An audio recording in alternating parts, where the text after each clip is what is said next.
The shimmering, obsidian surface of the council chamber reflected the flickering light of the fusion lamps, each pulse a heartbeat echoing the anxiety that thrummed through the assembled Xylar delegates. Generations of Xylar had honed their skills in the intricate dance of diplomacy, of veiled threats and carefully constructed alliances. But this was different. This was the precipice, the void, the unknown that scraped against the edges of their meticulously ordered reality. The silence, thick and suffocating, was finally broken by High Counselor Thuron, his 6 eyes narrowed, each reflecting a mosaic of worry. "The reports are inconclusive," he began, his voice a low, resonant rumble that filled the vast chamber. "The probes continue to yield fragmented data. Their response to our plea for assistance has been unprecedented." A collective murmur rippled through the gathered delegates, a wave of apprehension washing over their segmented forms. The Xylar, masters of galactic trade and subtle manipulation, had found themselves facing an enemy that defied their understanding, an ecological catastrophe of such scale that it threatened to unravel the fabric of their civilization. They had, as a last resort, extended a hand of desperation to the enigmatic species known only as humans, a species whose existence was more legend than fact, a species spoken of in hushed whispers and cautionary tales within the galactic community. The central holoprojector flickered, displaying a swirling vortex of energy, a visual representation of the encroaching blight that consumed entire star systems. The Scourge, they called it. It was a force of pure entropy, a cosmic hunger that devoured all in its path, leaving behind only dead worlds and shattered civilizations. The Xylar, though powerful, were not warriors. Their strength lay in their intricate webs of commerce and influence, not in brute force. And so they had sent their desperate message, a beacon of hope and fear across the void. They had asked for help. They had asked the humans. Their initial response was cryptic, Counselor Vala offered, her voice a cold, pragmatic counterpoint to Thuron's measured tone. Vala, a hawk among the doves of the council, was a staunch advocate of Xylar self-reliance, wary of any reliance on external entities. "A series of encoded transmissions, complex beyond our comprehension. Our cryptographers believe they were assessing." The projection shifted, showing a series of abstract symbols, intricate patterns that seemed to shift and writhe before the eyes. No Xylar cryptographer had cracked the code. The best they could achieve was an approximate translation of some single words. These words, according to their interpretation, were of chilling significance. The symbols resolved into words in a language unknown to Xylar, but the translation provided a sliver of chilling clarity. "Understood, waiting, prepared to engage," Vala read, her voice dripping with skepticism. "But their next communication, that is what gives me pause." The projection changed again, this time displaying a visual representation of the response, captured by the Xylar's most advanced telescopes. A surge of energy, a ripple in the fabric of spacetime. It was like a tear in reality, expanding rapidly. An image of the anomaly resolved, showing a cluster of something. It defied all known principles of propulsion. It was instantaneous. Thuron's gaze swept across the chamber, his multiple eyes scrutinizing the faces of his colleagues. The tension was a palpable entity, a living thing in the grand hall. "They are coming," he stated flatly, "and we do not know what they intend." A younger Counselor Eiler, a rising star known for his daring perspective, cleared his throat hesitantly. Perhaps their intentions are benevolent. They are, after all, responding to our plea." Vala shot him a withering look. Benevolent. The humans are the subject of dark whispers. Their history is fragmented, shrouded in mystery. Some say they are ancient, older than the stars themselves. Others claim they were born from the ashes of a forgotten empire. Their technology is said to be unparalleled, their capabilities terrifying. They are spoken of in myths, Eiler not as saviors, but as a force of nature, a storm. There are rumors of entire species wiped out by their methods. "But the Scourge," Eiler countered, his voice gaining confidence. "It is the ultimate threat. We face annihilation. We must risk something." "Risk something?" Vala echoed, her voice rising in disbelief. "We risk everything, our civilization, our very existence. Have we forgotten the tales, the ones about the void ships, the ones about those who asked the humans for help and paid the ultimate price? They called the ships the hammers of the gods and said their fire could shatter planets. They used to say the humans took what they wanted. The council was a cauldron of fear and expectation. No one knew what to expect. The hours bled into a cycle of debate, of speculation, of agonizing uncertainty. The Xylar High Command, usually a bastion of cool calculation, was in disarray. The fleet commanders, usually stoic and confident, were on edge. The sensors, a constant stream of data, only confirmed the approaching anomaly, its trajectory unwavering, its composition unknown. The Xylar had deployed their own battle fleets. They were, after all, the protectors of their star systems, guardians of their people. They were a military power, but they understood how little they truly knew about the incoming species. The Xylar ships were advanced, equipped with cutting-edge weaponry and advanced stealth technology. But they were designed for skirmishes, not for open warfare. The rumors about the humans spoke of technology that defied the laws of physics, of weapons that could obliterate entire solar systems. How many battleships would the Xylar need to stand against this unknown force? How many of their warriors would die? Finally, the moment arrived. The anomaly, a roiling vortex of distorted space, reached the edge of the Xylar system. From within, the first ships emerged, not the sleek, streamlined vessels the Xylar expected. Instead, a fleet materialized of something entirely alien. The ships did not conform to the established design principles of any known species. They were massive, angular, and black as the void itself. Some were shaped like jagged blades, others like obelisks of obsidian, still others like brutal geometric solids, each one casting an oppressive shadow across the space around them. There was a sense of raw power exuded by them, a primal force that sent a chill down the spines of the Xylar observers. It was an intimidating sight, a fleet unlike anything the Xylar had ever seen. The sensors struggled to interpret the incoming data. Energy readings spiked, fluctuating wildly, as if the very fabric of space was being distorted by the unknown vessels. But the ships remained silent, motionless. The Xylar, poised for either attack or communication, waited with bated breath. This was a moment of profound uncertainty, of fear and anticipation, a moment that would forever alter the course of their civilization.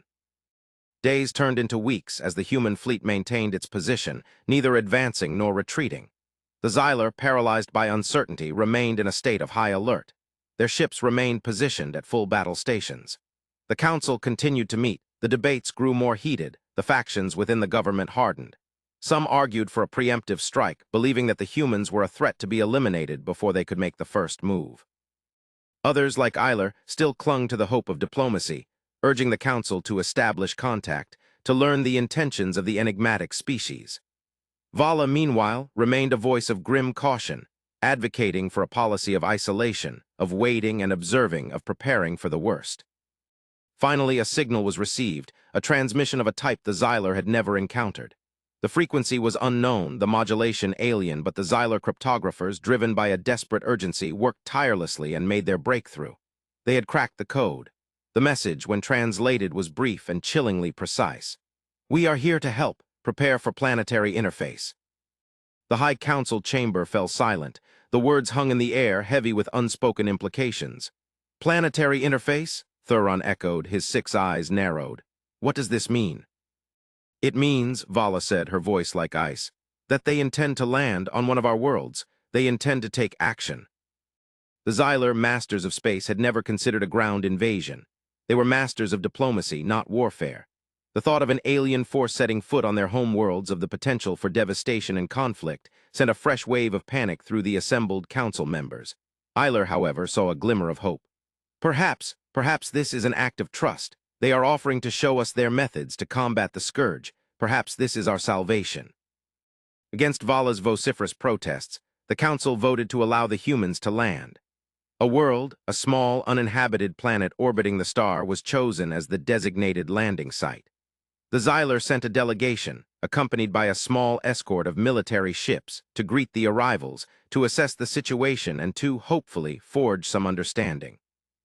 As the Xylar ships approached the designated landing site, they observed a scene of quiet efficiency. Massive, angular ships settled on the planet's surface. Ramps extended, and armored figures began to emerge. They were humans, the creatures of myth and legend. The humans were tall, powerfully built, clad in dark, form-fitting armor. Their faces, though hidden behind visors, were framed by short, practical hair. Their movements were precise, efficient. They moved with a practiced fluidity, a sense of controlled power. They were an army.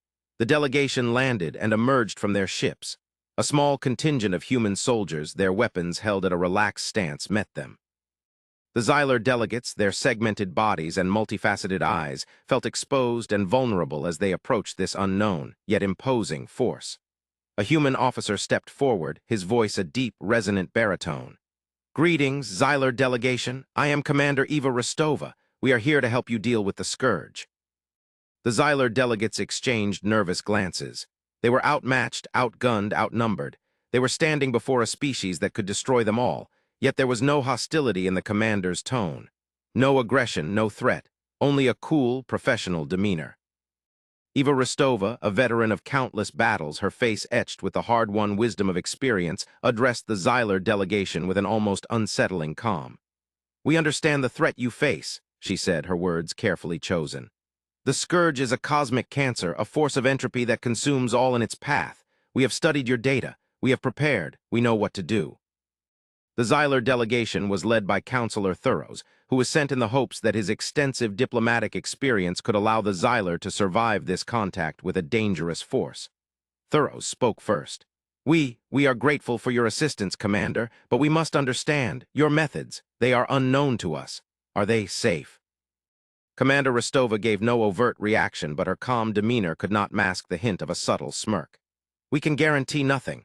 The Scourge is a dangerous opponent, and any attempt to engage it involves risk. We will show you what we do, and you will learn, but the ultimate responsibility lies with you. It is your galaxy." She turned towards the planet, her gaze sweeping over the landscape. "Our approach will be comprehensive." The humans began their work. Their ships, which the Xyler had been studying for weeks, were not designed for battles in space, but for operations on planets. Some ships remained in orbit, forming a protective barrier. Others began to deploy massive energy grids, encircling areas of the planet in concentric circles. As the days turned into weeks, the Xyler observed with a mixture of awe and apprehension. The humans were not simply deploying weapons, they were reshaping the planet. They erected vast structures, complexes that seemed to draw energy from the planet itself. The landscape, once barren, was transformed into a network of power generators, research facilities, and strategic defense platforms. The Xyler delegation was given unprecedented access to the humans' work. They learned of the principles that guided their scientific endeavors. They saw the research, the testing, the planning. It was something they had never considered before.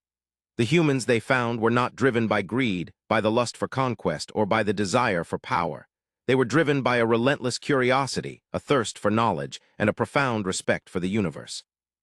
The humans were masters of their technology, but they were also, unexpectedly, masters of themselves. They were calm, ethical, and above all, logical. They approached the threat of the Scourge with a methodical precision, a willingness to consider all possibilities, and a deep understanding of the risks involved. They understood their role and the Xyler's role. The Xyler also learned about their weapons, the arsenal that had been spoken of in hushed whispers throughout the galaxy. They watched as the humans tested their weapons, a display of raw power that was both terrifying and awe-inspiring. They learned about the principles of the weapons, of the theories of energy, of the way the universe could be broken down and reconstructed. The Xyler were given full access. One day, Commander Rostova addressed the Xyler delegation, her voice devoid of any emotion. "The time has come," she said. "We are ready to engage the Scourge." The Xyler ships moved into formation. They were not to fight, but to provide support. Their role was to gather data, to monitor the spread of the Scourge, and to observe the actions of the human fleet. The human fleet moved towards the edge of the system, towards the area that had been consumed by the Scourge. The battle, if it could be called that, was unlike anything the Xyler had ever witnessed. It was not a chaotic clash of warships, but a carefully choreographed dance of energy and precision. The human ships deployed their weapons, unleashing a torrent of directed energy, a cascade of focused power that slammed into the tendrils of the Scourge. The Scourge, a ravenous entity, retaliated, but the defenses erected by the humans were impenetrable, their shields shrugging off the attacks. They held. The humans didn't just attack the Scourge, they attacked the cause of the Scourge. They were not just stopping it, they were reversing it. The Xyler watched, awestruck, as the humans began to systematically dismantle the Scourge. The dark tendrils began to recede as the plague was pushed back, driven into retreat. Worlds that had been consumed were reborn. Life returned. It was a victory, but a victory that was achieved at a great cost.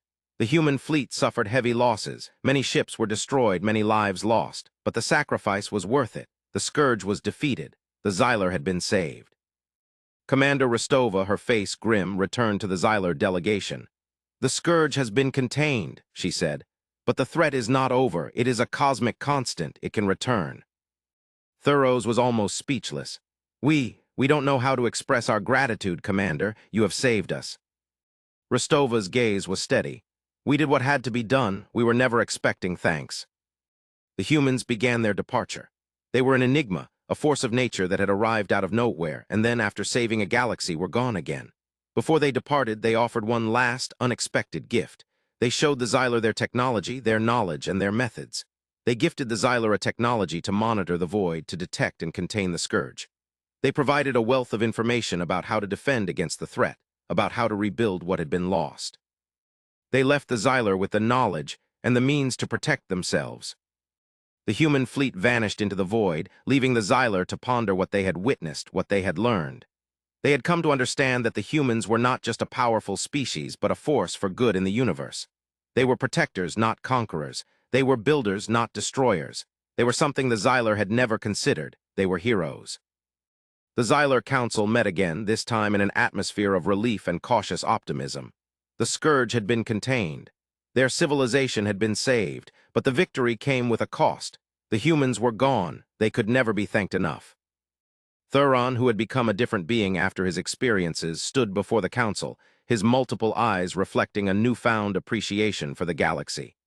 "We have witnessed something extraordinary," he said. "We have seen the power of the humans, but also their compassion. They came to our aid not for profit, not for conquest, but because it was the right thing to do. They did what was necessary." "But," Vala interjected, her voice still cautious, "the humans are gone. We have learned much, but we have also learned the dangers of relying on others." Eiler, who had been a cautious man before the arrival of the humans, now seemed transformed. He had seen the true potential of the universe. He was not as cautious. He now spoke with passion. "Perhaps we should not fear the unknown. Perhaps we should embrace it. The humans have shown us the way. We must strive to become a beacon of hope in the galaxy, a species that offers assistance to those in need. We must be like the humans." A debate broke out, the familiar, intricate dance of diplomacy, but the tone was different. The Xylar, once cautious and fearful, were now more open, more willing to take risks. They were a civilization changed. But then, as the Xylar were beginning to celebrate, a new signal was received. Not a warning, not a threat, but a message, a transmission that had been sent by the humans. This time, the message was directed to the Xylar. The message contained a warning. The Xylar cryptographers worked on the data once more. The deciphering was slow, agonizing. When the translation was complete, it revealed a message of chilling significance. The message warned of an ancient signal. The signal had been detected by the humans. It was a signal that emanated from the galactic core, a signal that was centuries old. The source was a civilization of unfathomable power and unknown motives. The signal was a beacon, a call to the unknown. The humans had been monitoring the signal for centuries, but they had not been able to determine its purpose. The signal was a threat. The message went on, warning the Xylar of the potential dangers of the signal. The civilization that sent the signal was a threat to the galaxy. The humans had been preparing for the signal for centuries, but they were gone. They could not protect the Xylar from the threat. They could not defend them. The message concluded with a single chilling sentence: "The final battle is yours." The council chamber fell silent, the weight of the message settling upon the Xylar. The feeling of safety, the feeling of victory, evaporated. The threat of the scourge seemed trivial compared to the unknown menace that now loomed over them. The Xylar, who had been saved by the humans, now faced a new challenge, a threat far greater than any they had ever encountered. The galaxy was not a safe place. Thuron, his multiple eyes filled with a mixture of fear and resolve, rose to his feet. "They have left us a legacy, a responsibility," he said. "They have shown us the way. We must not fail." "But what can we do?" Vala asked, her voice tinged with fear. "We are merchants and diplomats, not warriors." Eiler, however, saw the opportunity. "We must learn," he said.